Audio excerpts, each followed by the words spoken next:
Absolument. Merci beaucoup, Guillaume Michelard, d'être Bonjour. avec nous ce matin. On va parler de l'avenir du groupe Casino. Accord signé, c'est fait il y a à peu près une demi-heure. Les négociations ont donc abouti avec l'homme d'affaires tchèque Daniel Kretinsky.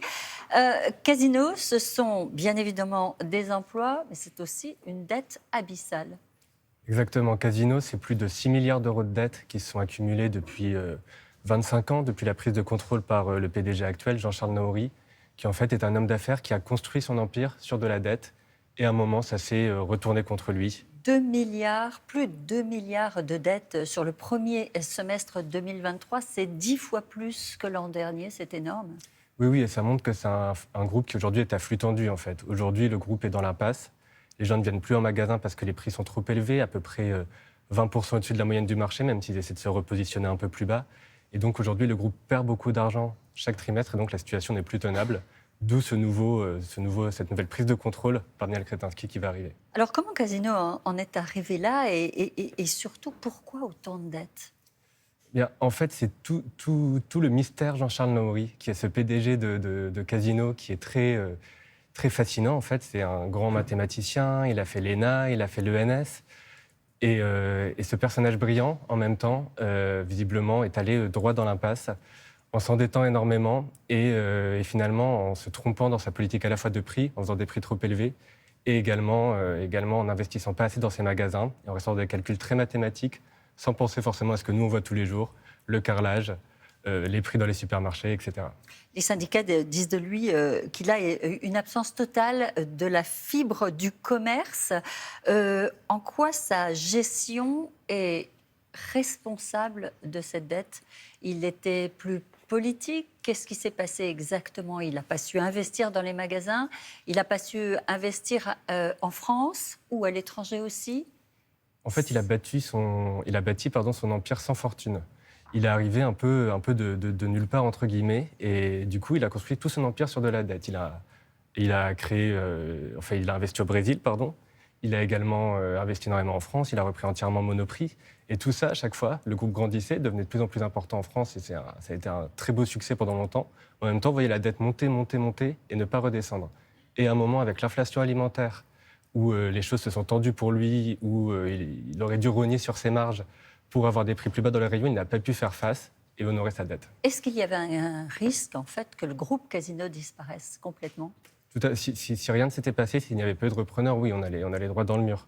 Et en fait, c'est pour ça que le groupe est rentré en conciliation avec ses créanciers pour voir comment s'en sortir de cette dette. Et donc, c'est à ce moment-là que Daniel Kretinsky s'est manifesté. Il y avait des concurrents. Il y avait notamment Xavier Niel, allié à Moez Alexandre-Zouari, qui est un spécialiste des supermarchés également. Finalement, il y avait ces deux offres concurrentes, Xavier Niel et Daniel Kretinsky. C'est Daniel Kretinsky qui a remporté la mise. Alors, Casino, c'est 200 000 salariés dans le monde, un quart en France, 50 000 en France. Qu'est-ce qui va se passer aujourd'hui pour eux? Alors, aujourd'hui, Daniel Kretinsky dit que tout l'emploi sera préservé. Évidemment, c'est tout l'enjeu. Il lui reste encore énormément de travail. Il doit redresser ce groupe qui n'a plus beaucoup de clients, qui est très endetté, donc le travail est devant lui. Mais il dit qu'il veut préserver l'intégralité de l'emploi. Après, on sait déjà que certains employés vont basculer chez Intermarché. Plus d'une centaine de magasins vont être cédés, 119, et peut-être plus même à Intermarché. A priori, pas de casse sociale? C'est ce que pourrait Daniel Kretinsky. Mais évidemment, tout le monde surveille ça de près. Du côté de Bercy, on regarde ça de très près. Il y a une vraie inquiétude. Et le plus dur est encore devant lui. Ouais. Vous le disiez, hein, Guillaume, en fait, Casino a déjà cédé 119 magasins au groupe Intermarché. C'était en mai dernier. En face, il y a Carrefour qui a, qui est un très bel exemple, qui a gonflé ses marges et a fait de nombreuses acquisitions. Qu'est-ce qui fait aujourd'hui que Casino n'arrive pas à être à la hauteur de ses concurrents? Eh bien, en fait, justement, c'était cette fameuse dette dont on parle depuis tout à l'heure qui fait qu'il ne pouvait pas investir. Par exemple, quand on voit le supermarché qui aujourd'hui est le plus compétitif, c'est Leclerc. Leclerc, il a pris sur ses marges énormément pour que les prix ne montent pas tant en rayon par rapport à l'inflation alimentaire. Casino ne pouvait pas prendre sur ses marges parce que sinon il n'aurait pas honoré ses créances par rapport à ses créanciers. C'est cette dette qui l'a asphyxié et qui l'a empêché d'investir dans les magasins, de réduire ses prix, etc. » 'etc. Alors concrètement, ça veut dire quoi? Qu'est-ce qui va se passer aujourd'hui pour les consommateurs? ? Eh bien, en fait, justement, c'était cette fameuse dette dont on parle depuis tout à l'heure qui fait qu'il ne pouvait pas investir. Par exemple, quand on voit le supermarché qui aujourd'hui est le plus compétitif, c'est Leclerc. Le supermarché, il a pris sur ses marges énormément pour que les prix ne montent pas tant en rayon par rapport à l'inflation alimentaire. Casino ne pouvait pas prendre sur ses marges parce que sinon il n'aurait pas honoré ses créances par rapport à ses créanciers. C'est cette dette qui l'a asphyxié et qui l'a empêché d'investir dans les magasins, de réduire ses prix, etc. Alors concrètement, ça veut dire quoi? Qu'est-ce qui va se passer aujourd'hui pour les consommateurs? Alors, pour les consommateurs, tout ça reste encore un peu lointain. Ce qu'on peut déjà se dire, c'est que du coup, le groupe Casino n'est plus menacé. Donc, toutes les enseignes qu'on connaît, Monoprix, Franprix, l'e-commerce et discount. Donc, ça, c'est plutôt des bonnes nouvelles. Et aussi, ce que promet Daniel Kretinsky, c'est que les prix vont baisser dans les magasins Casino. Donc, c'est vrai qu'aujourd'hui, les consommateurs le voient, les hypermarchés Casino sont très chers. Les Monoprix aussi. Lui, il promet une stratégie everyday low price, tous les jours des petits prix. Et donc, c'est ça qu'on devrait voir assez concrètement se manifester. Et puis aussi des évolutions dans les formats. En fait, Daniel Kretinsky, on va reprendre ce parcours. Le repreneur de Casino n'est pas aussi connu du grand public qu'un Vincent Bolloré ou qu'un Xavier Niel. Pourtant, si l'on regarde le tableau, on voit qu'il a des parts de marché dans beaucoup de choses. Il a des parts en France notamment, avec Fnac, Darty, la presse, bientôt l'édition et la grande distribution. Moi, j'ai une question qui me vient. Pourquoi la grande distribution aujourd'hui ? C'est vrai que c'est un peu un investissement. Aujourd'hui, il y a des choses qui font beaucoup rêver, l'intelligence artificielle, la tech, etc. On en parle beaucoup. La grande distribution, ça reste un peu le quotidien. Et en fait, c'est ça qui l'attire justement, cet homme d'affaires. Il a toujours dit, moi, je veux investir dans les besoins quotidiens des gens. Donc s'informer, c'est pour ça qu'il a investi dans les médias. L'énergie, c'est là où il a bâti son empire, à travers des centrales à charbon et du gaz. Et puis évidemment, du coup, la grande distribution, s'alimenter, se cultiver avec Fnac Darty. Et pour lui, c'est vraiment le plus important. Et puis c'est aussi d'un point de vue de son business qui marche le mieux, ce qu'il maîtrise le mieux en fait. Alors en fait, en 2013, il avait racheté un aéroduc, c'est bien ça, qui passait par la Russie. C'est là où il a aussi fait beaucoup d'argent ? Oui, en fait, il a fait vraiment sa fortune en prenant le contre-pied de tout le monde et en investissant dans les énergies fossiles.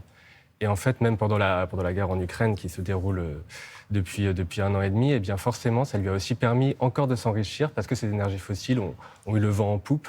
Et c'est sur ces énergies que tout le monde jugeait un peu mortes qu'il a fait sa fortune. Et c'est un peu pareil pour les supermarchés. Il mise sur le fait que ce qui paraît un peu ringard, le supermarché de carrelage, ça va rester important et ça va lui permettre de s'enrichir.